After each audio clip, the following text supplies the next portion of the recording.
welcome na naman sa panibagong araw ng buhay ko. At yan nga, 6:30 AM, nagising na naman kami ni Bebe dahil magbubukas na nga kami ng tindahan. Pero bago yon, syempre, kakausapin ko muna siya na anak, huwag 2MB ang brain, huwag gagaya kay mami, ala hindi. At pagkatapos noon, syempre, isusuot na natin yung mga gold na nag-a-attract ng positive energy para laban na laban tayo today. At yun nga, magpapakwit muna tayo sa salamin para kumukha natin si baby. Lumalaki na talaga yung tiyan ko. I'm so excited. At pagkatapos noon, bababa na ako para buksan nga yung tindahan. Bali, pagpapasok nga si Alicia ng 6 AM, dito niya iniwan yung susi at pagbubuksan ko, iaabot ko na nga lang. Kasi nga, pinapadlock ni Alicia yung labas pero nagagalit kayo dahil hindi safe. Hindi ko na lang talaga to binubuksan kasi ang hirap. Inaabot ko na lang talaga yung susi sa butas pero nagagalit talaga kayo kaya ipapakita ko sa inyo na nabubuksan naman itong malaking gate. So may way pa rin talaga kami para makalabas. Kaya wag na kayong magalit na pag nagkaroon ng emergency, hindi kami makakalabas, meron pa rin pong way, tamad lang talaga ang buntis para buksan pa yon. At yan nga, kung makikita nyo, nakalock yung gate. At pagkatapos nga nun, iakit na ni Ate Lilibet ang roll up. Thank you Lord, another day na naman para yumaman.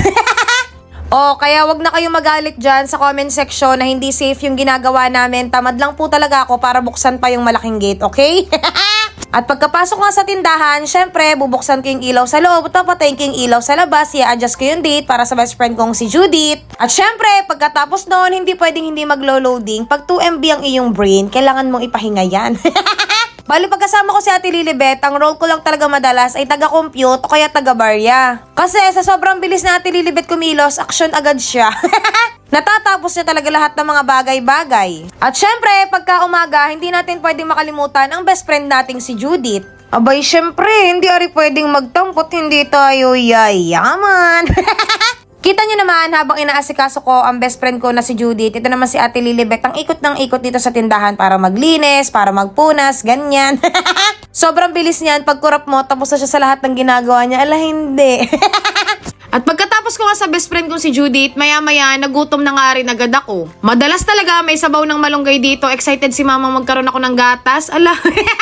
Pagkatapos ko naman kumain ng almusal, maya-maya naluto na rin yung champurado, kaya kumain na rin ako. Hindi ako masyadong mahilig sa champurado, hindi ko alam kung bakit, siguro dahil matamis. Alam niyo naman na hindi talaga ako masyadong mahilig sa matamis. Habang kumakain nga ako, ay syempre makikipagmaretesan tayo.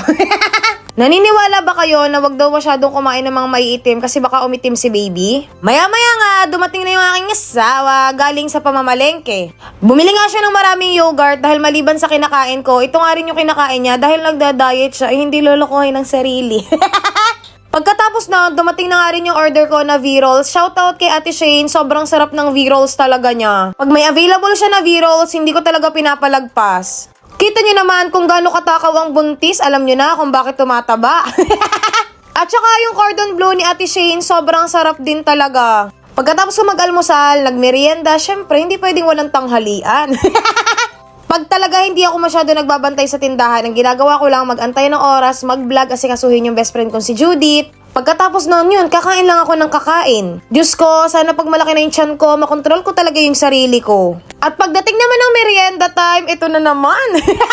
Nagpalibre si Ate Rhea kasi birthday ng nag-iisa niyang anak. Happy birthday, Jarel! At syempre, dito sa mayamang tindahan, hindi pwedeng hindi kakantahan ng my birthday. Dahil birthday mo, pumili ka. Isa dyan, 500, ha? Dito ba? Ha? Sure ka? Sure ka na? Aba.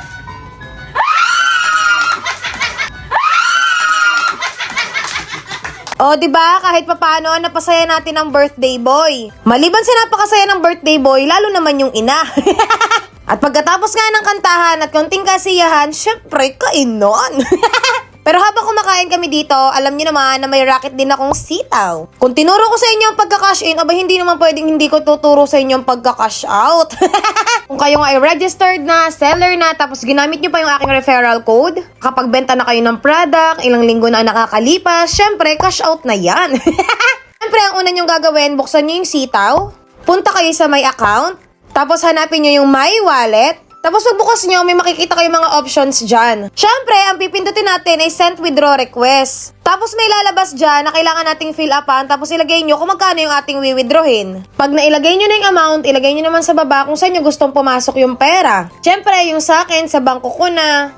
Pagkatapos nun, confirm. O, diba? Ganun lang kadaling mag-withdraw. O siya, ano pang ginagawa mo dyan? Be a seller. At pagkatapos nga noon, ine-enjoy lang namin yung aming pagsasalo-salo dito. O siya, hanggang dito na lang. Thank you Lord sa araw na ito. Bukas po ulit, ha! Ha ha ha!